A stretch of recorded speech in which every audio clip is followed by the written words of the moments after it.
ॐ यथाग्नेर्दाहिका शक्ति रामकृष्णे स्थिता हिया सर्वविद्या स्वरूपां तां शारदां प्रणमामहम्।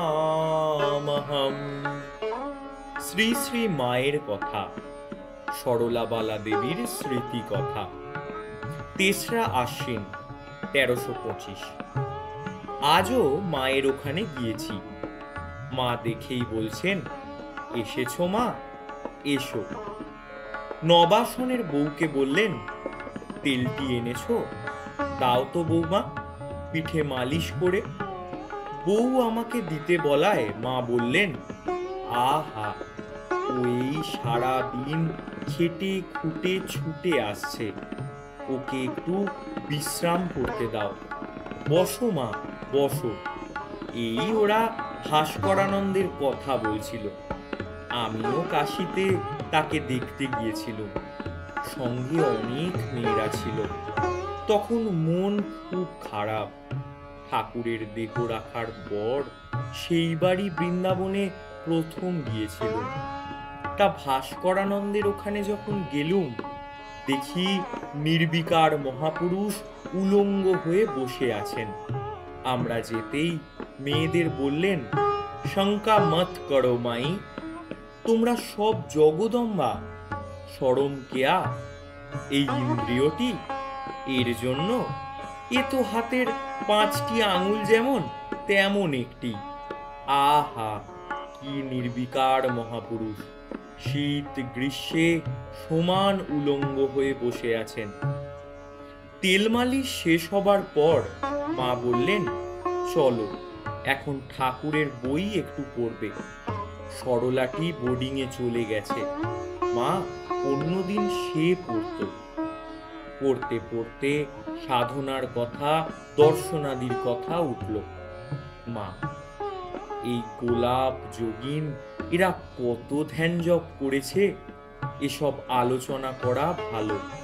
পরস্পরেরটা শুনে ওদেরও এতে মতি হবে। দর্শনের কথা উঠলে মা অনেক কথা চেপে গেলেন। সকলের সামনে সেসব বলবেন না বলে বোধ হয়। নলিনী, পিসিমা, লোকের কত জপ ধ্যান হয়, দর্শন স্পর্শন হয় শুনি, আমার কিছু হয় না কেন? তোমার সঙ্গে এতদিন যে রইলুম, ওই আমার কি হলো? মা, ওদের হবে না কেন? খুব হবে।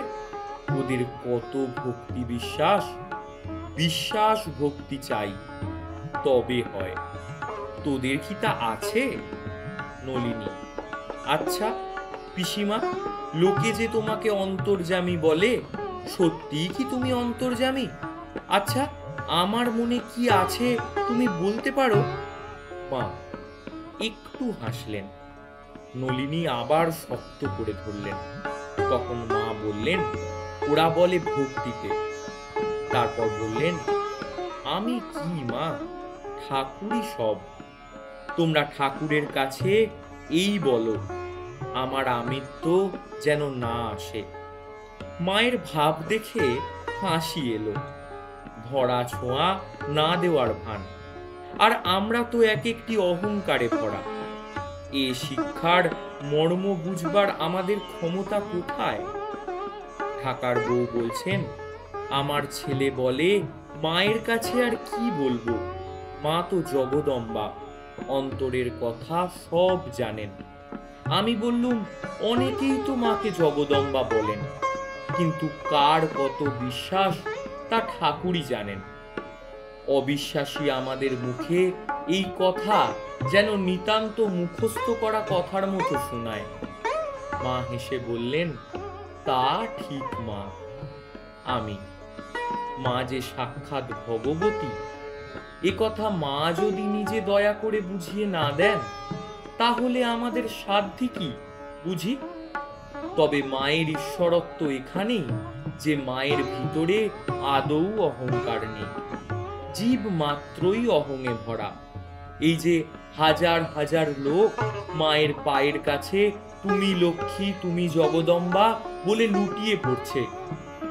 মানুষ হলে মা অহংকারে ফেঁপে ফুলে উঠতেন। অত মান হজম করা কি মানুষের শক্তি? মা প্রসন্ন মুখে একবার আমার দিকে চাইলেন মাত্র। মনে মনে বললুম, মা দয়া করো মা। মুখে বলতে আমার লজ্জা করে, মনে যেন বলতে পারি। যাবার সময় হয়ে এসেছে। মা উঠে প্রসাদ হাতে দিয়ে বললেন, প্রসাদে ও হরিতে কোনো ভেদ নেই, মনে এটি স্থির বিশ্বাস রেখো। আজ বিশেষ করে কেন এটি বললেন? আজ 3 মাস হলো প্রায় রোজই আসি যাই। যাবার সময় মা রোজই হাত ভরে প্রসাদ দেন। অনেককে দেওয়ার জন্য কোনো দিন প্রসাদের অভাব হতেও দেখেছি। মা তাই নিজের তক্তাপোষের নিচে একটি সরায় করে প্রসাদ রেখে দিতেন এবং বলে রাখতেন, ওরটি রেখে আর সবাইকে দিয়ে দাও। তাতেও আমার লজ্জা করত। এই লজ্জা ভেঙে দেবার জন্যই কি আজ বিশেষ করে ও কথাটি বললেন। ওম শান্তি শান্তি শান্তি। হরি ওম তৎসৎ। শ্রীরামকৃষ্ণার্পণমস্তু।